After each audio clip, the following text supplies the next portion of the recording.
I wait 12 hours in the recovery room before I realize that once again, my family has forgotten I exist. And this time, I might actually die from the complications they're too busy to notice. The fluorescent lights above my hospital bed flicker with the same mechanical indifference that has defined every major moment of my 24 years as Chen Meilin, unwanted daughter of the Chen pharmaceutical empire. And as my throat begins to close from what I now recognize as anaphylactic shock, I understand with crystalline clarity that my family's pattern of systematic neglect has finally become literally life threatening. The surgery was supposed to be routine, just a small procedure to remove some scar tissue from a childhood accident that, naturally, no one in my family had been present for either. But something went wrong with the anesthesia, something that could have been prevented if anyone had bothered to provide my complete medical history. If anyone had cared enough to answer when the hospital called 3 times, asking about genetic predispositions and drug allergies that I was too unconscious to provide myself. Instead, my father Chen Wei-ming was busy finalizing the merger that would expand Chen Pharmaceuticals into the Myanmar market. My mother Li Yazi was orchestrating the charity gala that would cement her position as the premier socialite philanthropist of our city. And my golden child brother Chen Mingyang was celebrating his engagement to Judge Lu's daughter at the exclusive Riverside Club. The same engagement party that had been deemed too important for any of them to leave when the hospital's first emergency call came through. I know this because I can see Ming Yang's phone buzzing on the visitor's chair, see the 17 missed calls from the hospital staff, see the text message from our father that reads, "Handle Malin's situation quietly. Today is too important." And I understand now that I was never really their daughter, just an obligation they've been trying to fulfill minimally for 24 years. A reminder of the business crisis that nearly destroyed Chen Pharmaceuticals the year I was born, the daughter they never wanted, who somehow became the symbol of everything that had ever gone wrong in their otherwise perfect lives. The pattern started early, so early that I used to think it was normal for children to wait until midnight for parents who never came. Normal to pack my own lunch and walk myself to school. Normal to celebrate birthdays alone with whatever cheap cake I could buy with my allowance, because everyone else was always too busy with something more important than remembering the day I came into the world. I was 7 when they forgot to pick me up from school for the first time, left standing in the empty playground until the janitor found me and called the police. And when my parents finally arrived, they were furious, not with themselves, but with me for causing a scene and embarrassing the family name. As if a 7-year-old child could be responsible for her own abandonment. The hospital visit started early too, because I was always a sickly child, always catching whatever was going around, always needing medical attention that seemed to come at the most inconvenient possible moments for my family's busy schedule of social climbing and business building. When I was 10 and needed emergency surgery for appendicitis, they were at Ming Yang's college preparatory interview. When I was 16 and broke my arm in 3 places during a school field trip, they were at a business dinner with potential German investors. When I was 22 and my car was hit by a drunk driver, leaving me with a concussion and internal bleeding, they were celebrating Ming Yang's engagement announcement at the country club. Always something more important, always someone else's needs taking priority over their daughter lying alone in a hospital bed. But this time feels different. This time feels final. Because as my airway continues to constrict and my blood pressure drops and the monitors around my bed begin to sound increasingly urgent alarms, I realize that their neglect has moved beyond emotional damage into actual physical danger.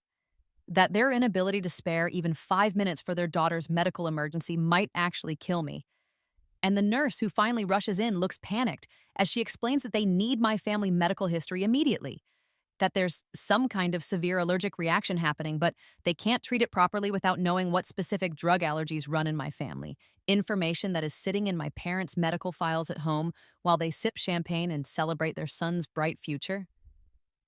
I try to call them myself, my hands shaking as I dial numbers I've memorized from a lifetime of reaching out to people who never reach back. But every call goes straight to voicemail. Every emergency text is marked as read, but never answered. And through the haze of medication and increasing oxygen deprivation, I can hear the medical staff outside my room discussing whether they should just start treating me empirically, whether they can afford to wait any longer for family authorization, whether my next of kin can really be so completely unreachable during a medical emergency involving their only daughter. That's when I overhear the conversation that changes everything. when I hear the head nurse explaining to a doctor that she spoke to my family's secretary and was told they cannot be disturbed for minor complications, and that any medical decisions should be handled with minimal disruption to today's schedule, as if my life is nothing more than an administrative inconvenience, as if the possibility of their daughter dying is just another item on a busy agenda that can be dealt with later when more important things have been completed. The final insult comes when Ming Yang finally arrives, not because he's worried about his sister, but because the hospital threatened legal action if someone didn't come to sign medical liability waivers, and he walks into my room still wearing his expensive engagement party suit, still smelling like champagne and success, and the first words out of his mouth are not concern for my condition, but irritation that I've created this drama on his special day, that I couldn't have timed this better or handled it more discreetly without involving lawyers and threatening the family's reputation. He pulls out a stack of legal documents that I recognize immediately as medical liability releases, papers that would absolve the family of any financial responsibility for my medical care, papers that would legally declare me responsible for my own emergency medical expenses, while simultaneously removing my inheritance rights since irresponsible individuals shouldn't have access to family assets. And as I read through the carefully worded clauses that would essentially disown me financially while keeping me legally bound to protect their reputation, I understand that this isn't negligence anymore, this is calculation. This is a family systematically severing their connection to a daughter they never wanted while ensuring she can never become a financial burden or social embarrassment.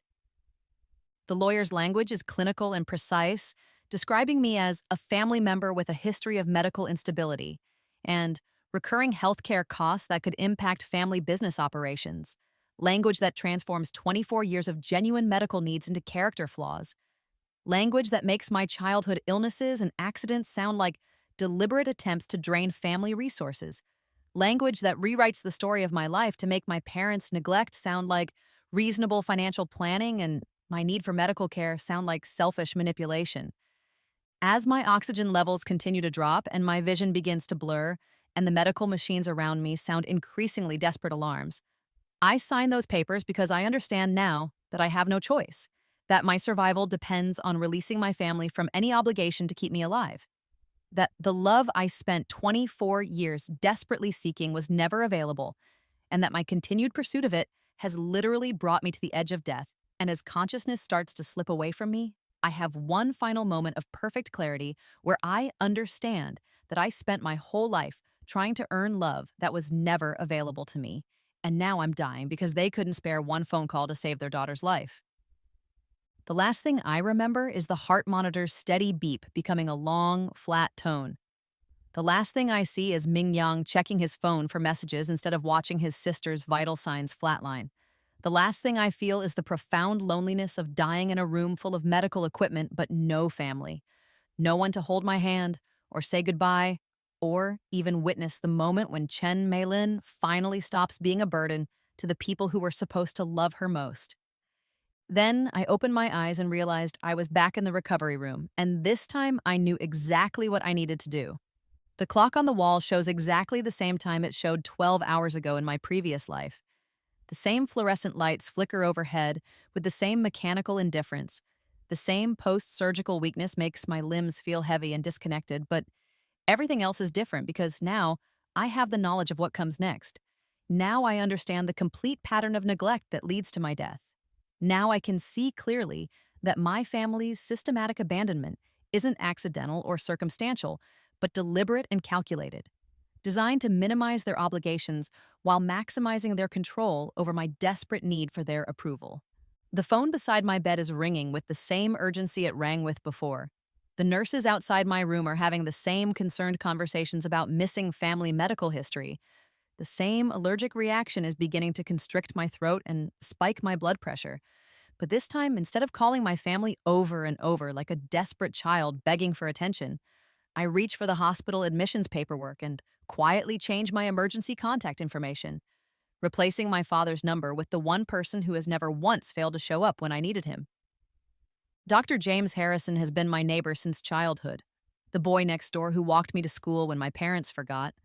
who brought me birthday cake when my family was too busy to celebrate, who visited me during every hospital stay and remembered every medical detail that my own family couldn't be bothered to retain. The man who became a pediatric surgeon partly because he understood what it felt like to see children abandoned by the people who were supposed to protect them. And when I call his number instead of my family's, he answers on the first ring with immediate concern in his voice, asks no questions about why I'm calling him instead of my parents, simply says he'll be there in 10 minutes, and that he's bringing my complete medical history from the files he's kept since we were children. The transformation is immediate and profound, because within minutes of my call, James arrives with not just my medical records, but also his medical bag, his hospital credentials, and the kind of calm, competent presence that makes the nursing staff immediately relax, makes the attending physician nod with relief, makes everyone in the room understand that finally, Chen Meilin has someone who treats her medical emergency like an actual emergency instead of an inconvenient interruption to more important plans. He knows my medication allergies better than I do, knows the genetic predispositions that run through my family's medical history, knows exactly which treatments will help and which might harm, and as he works with the medical staff to stabilize my condition, I feel something I haven't felt in years, the sensation of being truly taken care of, the knowledge that someone competent and caring is handling my crisis with the seriousness it deserves, the relief of finally having an emergency contact who actually responds to emergencies. The irony isn't lost on me that a pediatric surgeon who isn't even my family knows more about my medical needs than my parents do. That the neighbor boy, who has no legal obligation to care about my welfare, treats my health crisis with more urgency and competence than my own flesh and blood. That the person I should have listed as my emergency contact years ago was always right next door, waiting patiently for me to stop banging my head against the wall of my family's indifference and turn toward the door that had always been open. As my breathing stabilizes and my blood pressure returns to normal and the immediate danger passes, I realize that this simple change, this quiet rebellion of updating my emergency contact information, is actually the first step towards saving my own life. Because if I'm going to survive, I need to stop pretending that people who systematically abandon me are somehow still my safety net. Stop waiting for care from people who have spent decades proving they don't care. Stop setting myself up for disappointment and danger by relying on people who see my needs as inconveniences to be minimized rather than crises to be addressed. The next phase begins immediately because while James handles my medical care with the competence my family never provided, I begin systematically disconnecting myself from their systematic neglect, starting with all the legal and financial entanglements that gave them power over my medical decisions, that made me dependent on their approval for my own health care, that kept me trapped in a cycle of abandonment because I had no legal right to seek care from people who actually cared about keeping me alive. I call my lawyer first, a woman I've known since law school who has always been quietly horrified by my family's treatment of me, but respected my repeated requests not to interfere. And when I explain that I want to take complete control of my own medical decisions, want to remove my family's authority over my health care, want to establish independent medical power of attorney and insurance beneficiaries,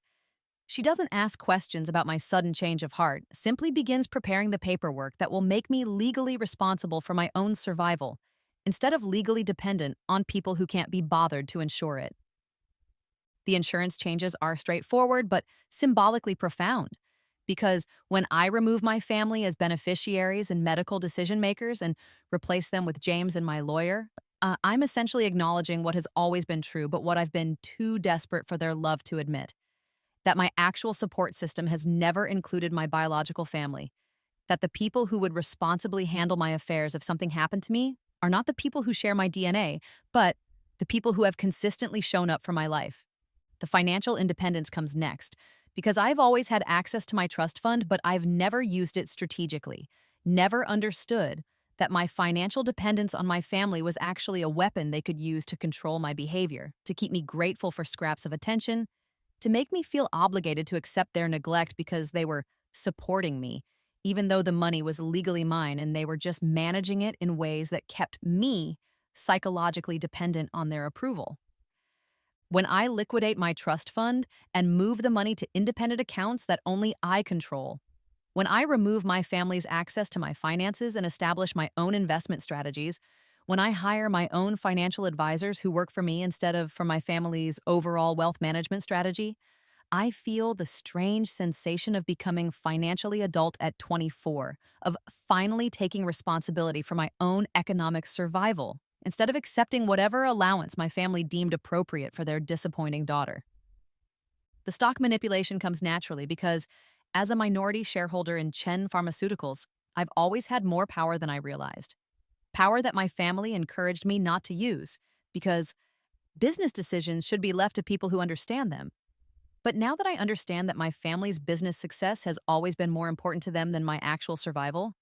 I see no reason to continue supporting a company that views my medical emergencies as inconvenient disruptions to their profit margins. When I sell my shares at a strategically chosen moment, just before the quarterly earnings announcement that I know will disappoint investors, I'm not just liquidating assets for my own independence. I'm also ensuring that Chen Pharmaceuticals' stock price will drop significantly,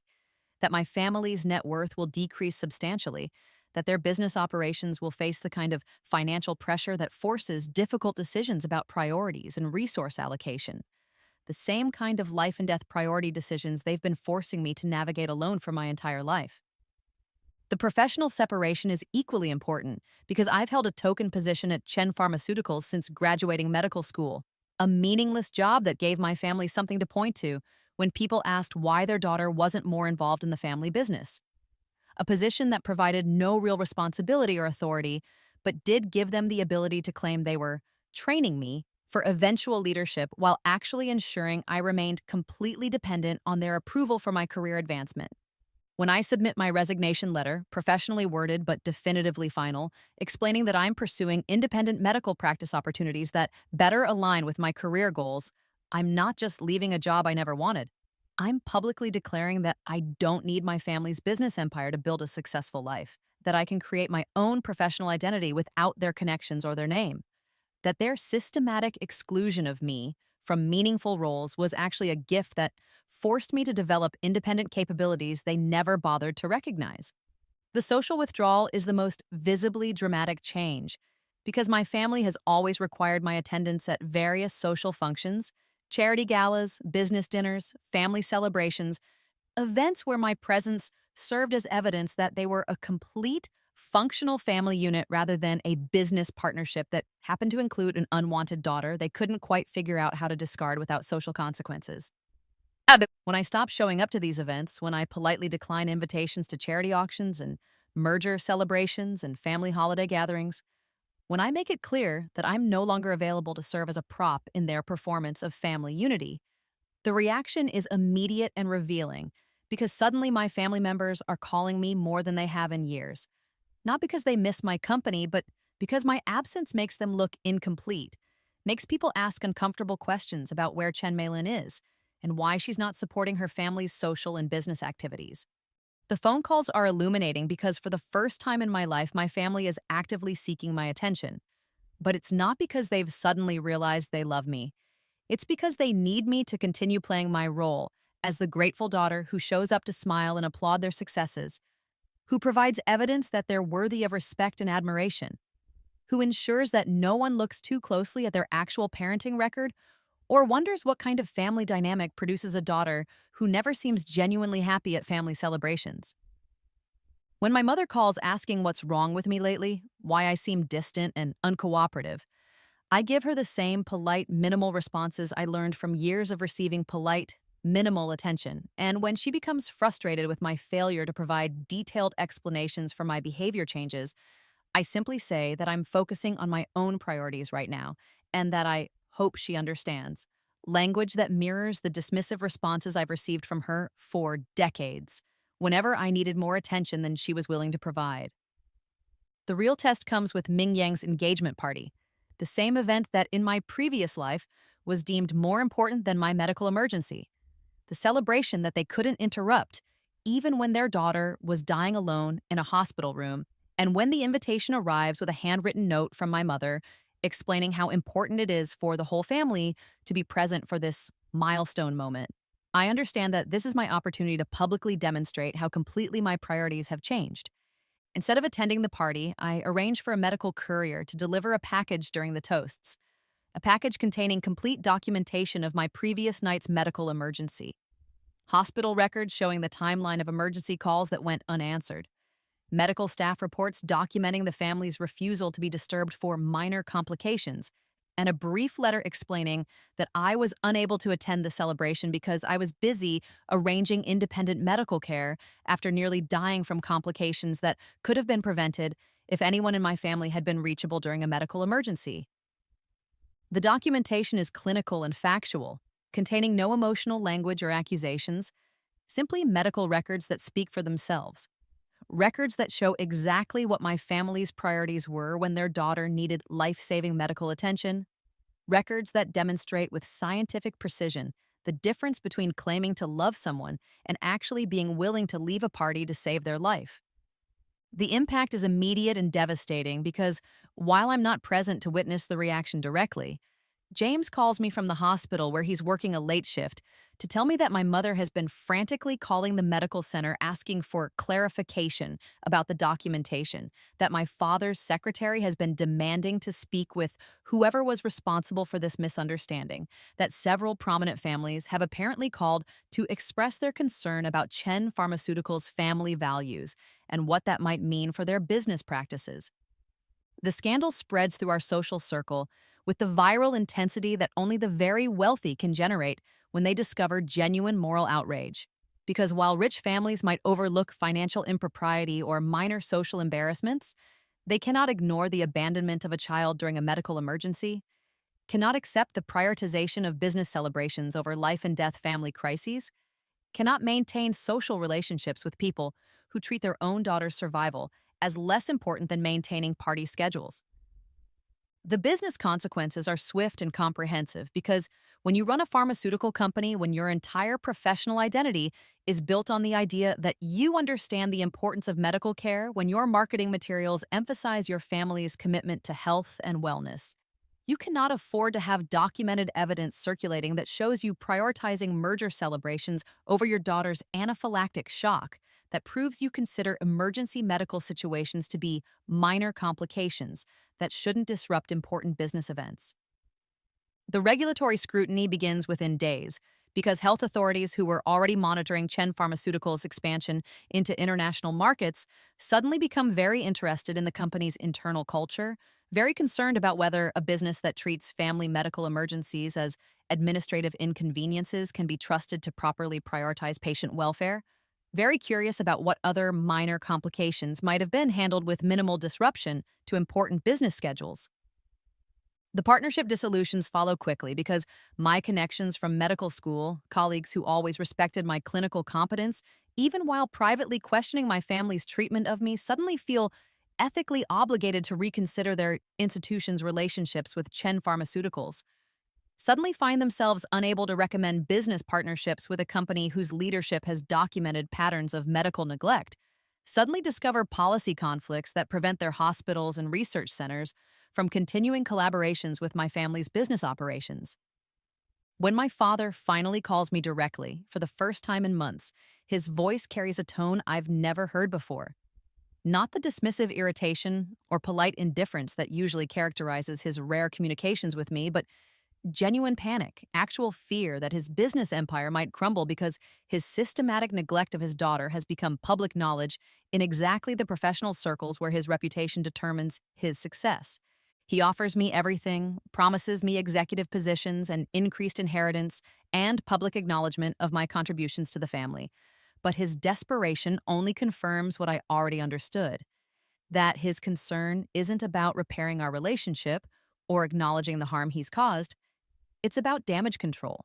about finding some way to restore his professional reputation without actually changing the fundamental dynamics that led to this crisis, about getting me to fix this without him having to admit that there was ever anything that needed fixing. When I tell him that I'm simply prioritizing my own survival now, using the same language he's always used to justify prioritizing business over family, using the same tone of reasonable practicality that he's always employed when explaining why my needs had to wait for more important considerations. He doesn't recognize his own words reflected back to him, doesn't understand that I'm treating our relationship with exactly the same strategic calculation that he's always applied to his interactions with me,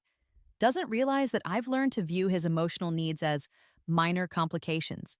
that shouldn't disrupt my own important business of staying alive. The final stroke comes when I open my independent medical practice, specializing in pharmaceutical safety and patient advocacy,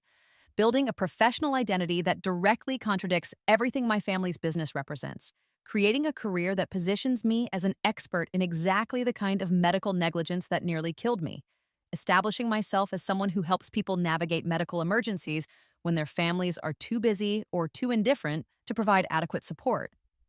The symbolism is perfect and the business model is sound because there are many people who need independent medical advocacy, many patients who require professional assistance navigating healthcare systems when their families are unable or unwilling to provide adequate support. Many situations where someone needs a competent, caring medical advocate who will prioritize their survival over maintaining social schedules or business priorities. My first major case involves a pharmaceutical safety consultation, where a company's internal documents reveal patterns of prioritizing profit margins over patient welfare. Documents that remind me uncomfortably of my family's approach to prioritizing business success over their daughter's medical needs. And when I help expose the company's negligent practices, I feel the deep satisfaction of using my expertise to protect other people from the kind of systematic abandonment that nearly killed me. The media attention that follows establishes me as a respected expert in medical ethics and pharmaceutical accountability, someone who understands both the clinical and personal sides of medical neglect, someone whose professional credibility is enhanced rather than damaged by my family's public scandal. Because my survival and success despite their abandonment proves my expertise in navigating medical crises independently, proves my ability to build supportive professional networks when family systems fail, proves my competence in protecting myself and others from the kind of medical negligence that my family's business practices enabled. When the medical journal publishes my first research paper on family medical abandonment and its impact on patient outcomes, when I'm invited to speak at conferences about pharmaceutical ethics and patient advocacy, when my independent practice becomes financially successful enough to completely eclipse my previous dependence on family wealth, I understand that my rebirth wasn't just about surviving my family's neglect. It was about transforming that survival into expertise that could help other people avoid the same life-threatening abandonment, about using my second chance at life to ensure that other people don't have to nearly die to understand that their family's love might be conditional on their convenience. The transformation is complete when James proposes to me on a quiet evening when I'm reviewing case files for my growing practice, when he tells me that he's been waiting years for me to realize that I deserved someone who would always answer when I called, someone who would always show up during emergencies, someone who would never consider my medical needs to be inconvenient interruptions to more important plans. And when I say yes, I understand that I'm not just accepting a marriage proposal, I'm accepting the idea that I deserve to be with someone who treats my survival as a priority rather than an obligation. Our wedding is small and intimate, attended only by people who have consistently shown up for my life. People who celebrate my happiness without requiring me to minimize my needs or apologize for my medical history. People who understand that real love means being available during emergencies, means answering phone calls when someone needs help, means treating the people you claim to care about as if their lives actually matter more than your social calendar or business schedule. The final update on my family comes through social media and business publications rather than direct communication, because by now we exist in completely separate worlds. Their world of desperate damage control and declining business prospects, my world of growing professional success and genuine personal relationships built on mutual care rather than biological obligation or social expectation. My father's early retirement is announced as a strategic transition, but everyone in our industry understands it as the inevitable result of his public reputation for prioritizing business over family. His inability to restore confidence in a pharmaceutical company led by someone who couldn't be trusted to prioritize his own daughter's medical emergency over a party schedule, his failure to demonstrate the kind of ethical leadership that health industry partnerships require. My mother's removal from various charity boards is presented as her stepping back to focus on family,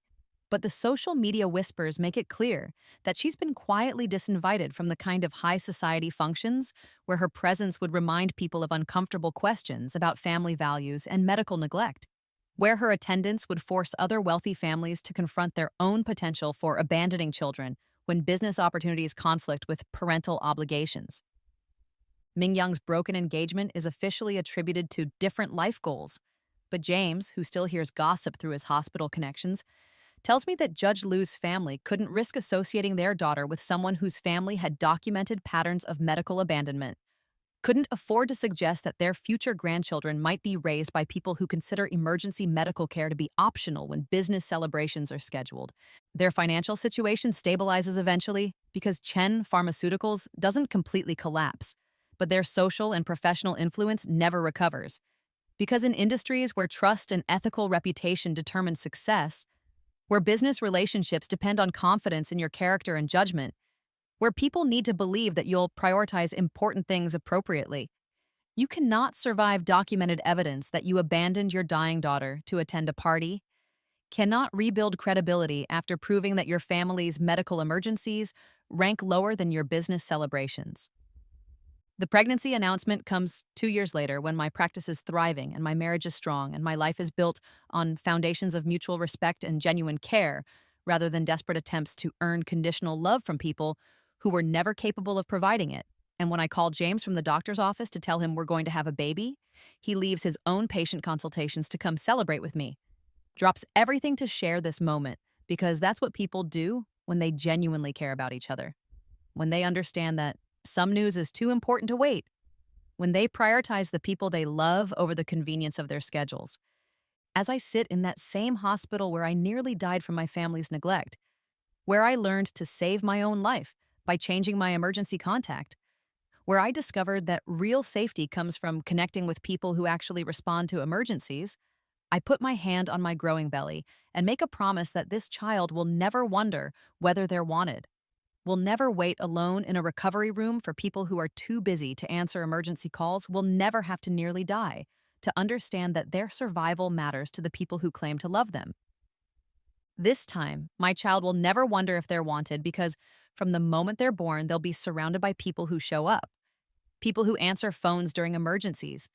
people who understand that love isn't a performance you give at convenient times, but a commitment you honor, especially when it's difficult,